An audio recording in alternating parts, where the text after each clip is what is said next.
Hello everyone, कैसे हैं आप सभी। आशा करती हूँ अच्छे होंगे और खूब मन लगा पढ़ाई कर रहे होंगे। तो अक्सर ऐसा होता है कि जब एक स्टूडेंट फॉर्म भरता है, कोई वैकेंसी आती है तो उसके विज्ञापन को कोई पूरा पढ़ता ही नहीं है। बस क्या होता है ना कि हम शॉर्टकट चाहते हैं, हम चाहते हैं हमें कोई बता दे, हमें बहुत ज्यादा कुछ करना ना पड़े, हम जाके फॉर्म फिल कर दें। अक्सर सभी लोग यही करते हैं, बहुत कम ऐसे लोग होते हैं जो पूरा अच्छे से देखते हैं क्या रूल है क्या नहीं है। और इसीलिए जो नहीं देखता है ना वो हमेशा कंफ्यूज रहता है फॉर्म भरने के बाद भी।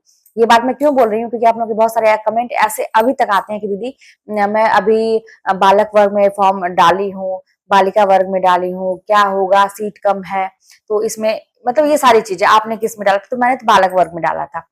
लेकिन ये सारी चीजें ना, अगर आपने फॉर्म फिल कर दिया, मैं एक देखिए आप लोगों को मैं ऐसी चीज बता रही हूँ कि आप लोगों का समय बर्बाद ना हो और आप लोग एक बेहतर काम कर सकें। जिस काम में आप लोगों ने हाथ डाला है अपना, आप लोग एक जॉब चाहते हैं तो कहाँ कहाँ हम गलतियां करते हैं और हम अपना समय बर्बाद करते हैं किसी फालतू चीज को लेके।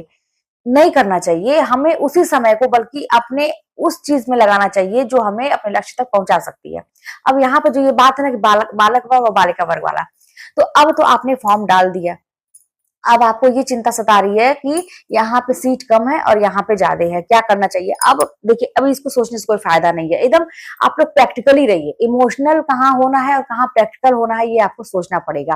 फिलहाल जहां पे आपको जॉब लेने की बात है, पढ़ाई करने की बात है, वहां पे आपको जरा सा भी इमोशनल ये इन चीजों को लेके होना ही नहीं है कि क्या करें। अब तो आप कुछ नहीं कर सकते, आपने फॉर्म डाल दिया है तो अभी आपको पूरा अब ये देखना कि आपने डाला कहाँ है। ठीक है, मान लीजिए जहां आपने ऐसी जगह डाल दिया कि वहां पर वैकेंसी बहुत ही कम है, या तो आप देखिए अलग अलग विषय से लोग मेरे वीडियोस देखते हैं।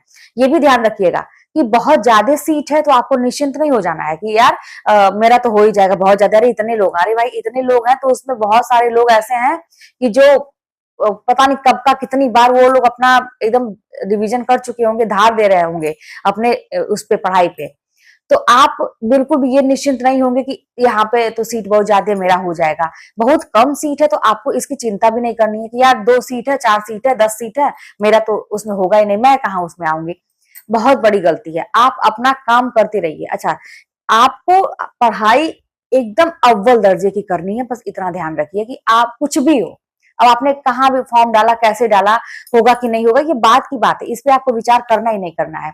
आप बस इतना जानिए, इतना एक विश्वास लेके चलिए कि अगर आप जितना भी आपका सिलेबस है उसमें का कोई भी पॉइंट छोड़ते नहीं है और डीपली उसमें भी आप एकदम कहते हैं ना कि गहन अध्ययन करते हैं। ऐसा कि आप ऊपर ऊपर मत पढ़िएगा, ये गलती कभी मत करिएगा कि ये किताब मार्केट से खरीद के लाए, आपने क्वेश्चन उसमें जो दिया हुआ है कुछ गिने चुने क्वेश्चन है, रिपीटेड क्वेश्चन है, उनको आप देख रहे हैं और मेरा तो सारा तैयार हो गया, सारे क्वेश्चन रट गए हैं दिमाग में, कहीं से कोई पूछ रहा है तो आप बड़े अच्छे से आप जवाब दे पा रहे हैं, ऊपर ऊपर पढ़ रहे हैं। ये गलती कतई नहीं करिएगा। अगर वाकई में आपको सिलेक्शन लेना है तो आप अपने सिलेबस को उठाइए और एक एक जो टॉपिक है उसमें उसमें गहन अध्ययन करिए। क्योंकि अब जो एग्जाम हो रहे हैं आपको भी पता है, जहां पे सीधी भर्ती की बात है तो वहां पे क्वेश्चन टफ आएंगे। और रही इंटरव्यू की बात भी, अब वहां भी आपका कंपटीशन अब कठिन हो रहा है। कहीं से भी आप निश्चिंत बिल्कुल मत रहिएगा कि ढीले मत पड़िएगा कि मेरा तो हो जाएगा। क्योंकि आप, अच्छा, इस चमत्कार के फेर में मत रहिएगा कि मेरे साथ तो कोई चमत्कार हो जाएगा। कभी कभी किस्मत भी काम आती है। मेरे कुंडली में ये लिख गया है, किसी ने मुझे बताया था तुम्हारी सरकारी नौकरी है, मुझे कुछ करने की जरूरत नहीं है, थोड़ा सा पढ़ लेंगे कुछ किस्मत साथ दे देगी। बिल्कुल भी ऐसा नहीं होने वाला है, 100% बता दूं। जितना आप मेहनत करेंगे, जितना पढ़ेंगे, वही आपके सामने रहेगा। जो काम करेंगे उसी का रिजल्ट आपके सामने रहता है। कोई किस्मत वस्मत उसके बाद की बात होती है, जब आप मेहनत बहुत करते हैं तब वो भी आके साथ में जुड़ जाती है और आपका काम सफल होता है। तो इसीलिए अब ध्यान मत दीजिए कि कहाँ मैंने सीट कहाँ कम है, कहाँ ज्यादा है, बालक में वर्ग में भरा, बालिका वर्ग में भरा है, कुछ नहीं। ये सारी चीजें आपको फॉर्म भरने से पहले थोड़ा सा जांच परख के करना चाहिए। अब से भी जैसे आप लोग मेरे वीडियोस देखते हैं तो अब से भी कहीं फॉर्म डालिए तो पहले अच्छे से उसका विज्ञापन पढ़ने की कोशिश करिए। क्या होता है ना कि हम अपने आप को जानबूझ के मूर्ख बनाते हैं। हम डिपेंड है अक्सर दूसरों पे। हम कोई वीडियो ऐसा खोजते हैं कि हमें कोई सारा नियम कानून बताता है, ठीक है आप देखिए, आप हेल्प लीजिए, ऐसी कोई बात नहीं है। बहुत सारी चीजें ऐसी होती है कि अगला समझाता है तभी समझ में आता है। लेकिन आप भागिए मत कि रूल क्या है, क्या विज्ञापन में कहा गया है, क्या हकीकत है, क्या सही चीज है। कभी कभी ऐसी चीजें होती है कि अगला नहीं सही जानता, वो भी तो आपकी तरह इंसान है, वो आप दूसरों पर डिपेंड क्यों रहेंगे। तो अब आपको अपने पढ़ाई पे एकदम ध्यान देने की जरूरत है। जरा सा भी गलती से दिमाग में ये मत लाइएगा कि अरे यार मेरा तो हो जाएगा, मेरी तैयारी बड़ी अच्छी है, इतने सालों से चल रही है, मेरा तो हो जाएगा। अंत तक जब तक आपका एग्जाम नहीं हो जाता है, आपको एक भी दिन अपनी प्रैक्टिस छोड़नी नहीं है। लगातार बल्कि डे बाय डे आपको अपनी प्रैक्टिस और बढ़ानी ही है। अपना घंटा बढ़ाइए, मिनट ही, 1 ही मिनट, 2 मिनट, जितना भी हो सकता है, आपसे संभव हो सकता है, बढ़ाने की कोशिश करिए अपनी पढ़ाई को। तो लापरवाही में गलती से भी न रहिएगा और पछतावा भी नहीं करना है, ना ही बहुत चिंता करना है।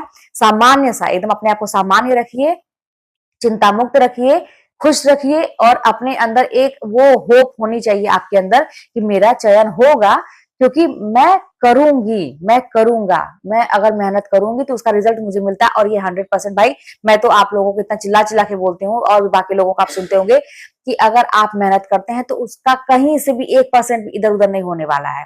कहीं ना कहीं से अपनी ही चूक होती है कि हमारा रिजल्ट नहीं आता है, लेकिन आप अपना इतना जीते और मेहनत करिए, इतना रिकॉर्ड तोड़ दीजिए, रिकॉर्ड मैं कह रही हूँ, रिकॉर्ड तोड़ दीजिए।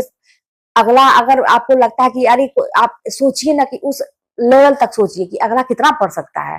अगर ये सिलेबस है 24 घंटे है तो अगला कितना मेहनत कर सकता है। सोचिए ना, एकदम अंत तक, सीमा तक सोचिए कि अगला सब कुछ छोड़ के, ये भी सोच लीजिए कि अगला हो सकता है कि कहीं रूम लेके रह रहा हो, उसको खाना बनाने वाला भी कोई हो, हर काम छोड़ के वो कहीं जाके तैयारी कर रहा है, कितना पढ़ सकता है। इतना पढ़ सकता है तो मुझे तो उससे ज्यादा ही करना है। आप जैसे ही लेटते हैं आप सोचिए कि अगला तो कहीं पढ़ ही रहा होगा। एकदम दिमाग में आपके चलना चाहिए, वो एक पागलपन चलना चाहिए, तो 100% सफलता आपको मिलेगी। चलिए मिलते हैं नेक्स्ट वीडियो में। कोई बात होगी तो कमेंट के माध्यम से बताइएगा।